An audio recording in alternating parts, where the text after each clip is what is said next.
Hey, what's going on, everyone? In this video, I want to show you how I EQ my heavily distorted guitars. This is how I do it. There's not exactly one way, but I've been doing this for a while now, and I want to just provide some insight on what I do and how you can apply this to your guitars. So, starting off, let's just hear these guitars. No EQ, just as is.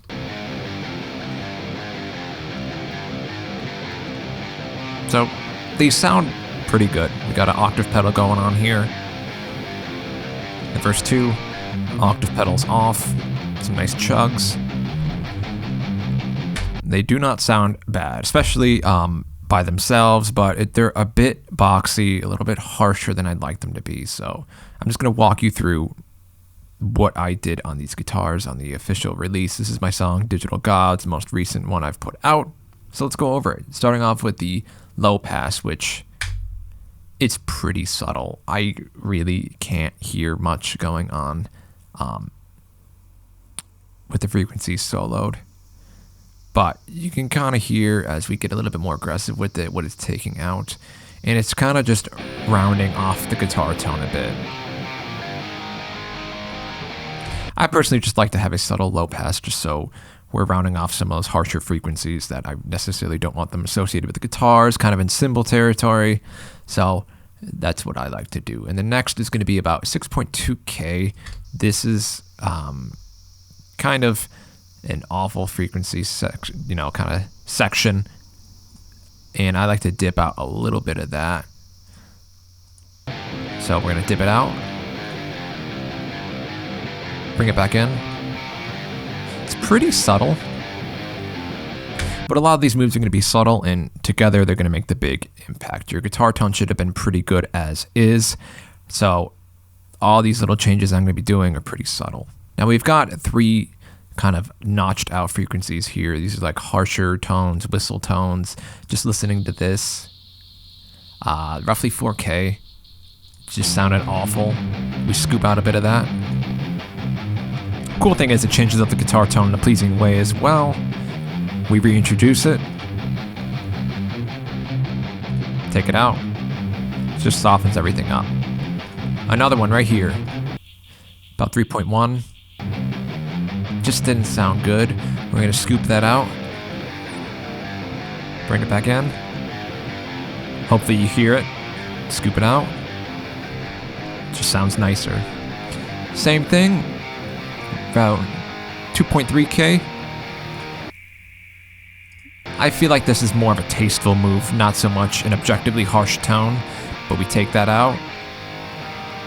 More subtle. Bring it back in. It's just something I want to never move. You might find yourself in those scenarios where something just doesn't necessarily sound objectively wrong, but it sounds bad to you and you want to take it out. And feel free to do that, especially if it's not making any egregious, changes in your tone, unless that's what you want. The next best thing I like to take out is about 600 hertz. This can be really cool to have in your guitar tones for modern rock stuff or even old school rock. But for metal, heavier stuff, it just cleans things up. We'll reintroduce those frequencies again. Not the end of the world, but we're going to keep that scoop engaged. And the next thing is going to be about 300 hertz. This is roughly a frequency that seems to be coming from the power amp section of the guitar amp that you're using, typically. Then we take that out. Cleans things up a little bit. Bring it back in. It's a little bit muddy, a little boxy sounding. Take it out again. Sounds a little bit cleaner, a little bit thinner, but it makes a little bit more room for the bass to kind of get cut through in the mid-range, so I'm cool with that. And then we have this dynamic cut right here. So this section is where this dynamic cut is really coming in clutch. It is the palm muted section of the verses. And what I'm doing with this cut, this is where a lot of that kind of boom is coming from the palm mute. And what's going on here is I have the threshold set, so it's only kind of engaging when we're getting these palm mutes. And you can kind of see right here. And if we skip over to the chorus, it's not really getting engaged. Maybe the slightest bit is getting engaged, but not enough to where it's bothering me. It's doing its job, clamping down those palm mutes, and even if a little bit is getting cut out here and there during the chorus, it's not a big deal. And the last and possibly least would be this high pass. This is sometimes controversial. The high pass and the low pass, some guitars say don't do it. Some of them say you need to always do it. I like to do it. I just like to get rid of some of the sub frequencies. The high pass, the low pass, I like to just round off some of those frequencies that, first of all, some of them we can't even hear. And second of all, some of the ones we do hear, they're just a bit harsh and I just like to reduce them. So it's like a lot of rumble and like, depending on what you're listening on. Like these headphones right now, I really can't even hear any of this. So you can go a bit more aggressive if you want. Get some really mid-rangey guitar tones. But realistically, the 60 hertz is good. Almost no matter what, just so you get rid of some of those sub-frequencies and you kind of make a little space for the bass guitar. Now, some things that you can do. If your guitars are a little bit harsher sounding, sometimes this 3K area sounds like crap and you could dip some of that out. Like a lot of these frequencies sound like crap in solo, but some of them are just like outrageous. Then we take off this scoop and you hear how all that harshness comes back in.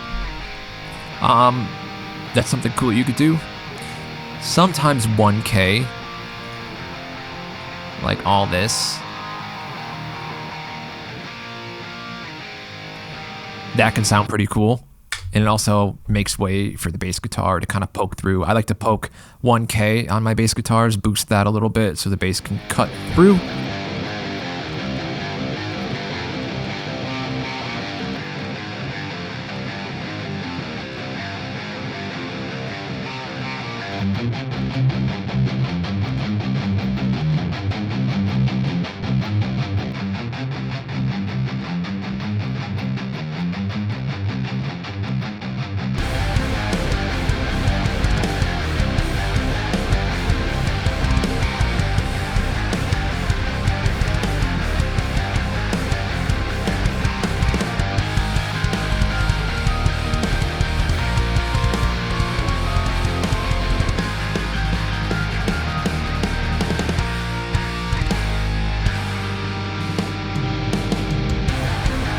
This is how I EQ my guitars, and, you know, feel free to experiment as well. You know, hopefully these EQ adjustments will help you EQ your guitars better and kind of inspire you to do some tone shaping and corrective EQ and experiment with like 1K and 3K and wherever else you want to kind of boost or cut.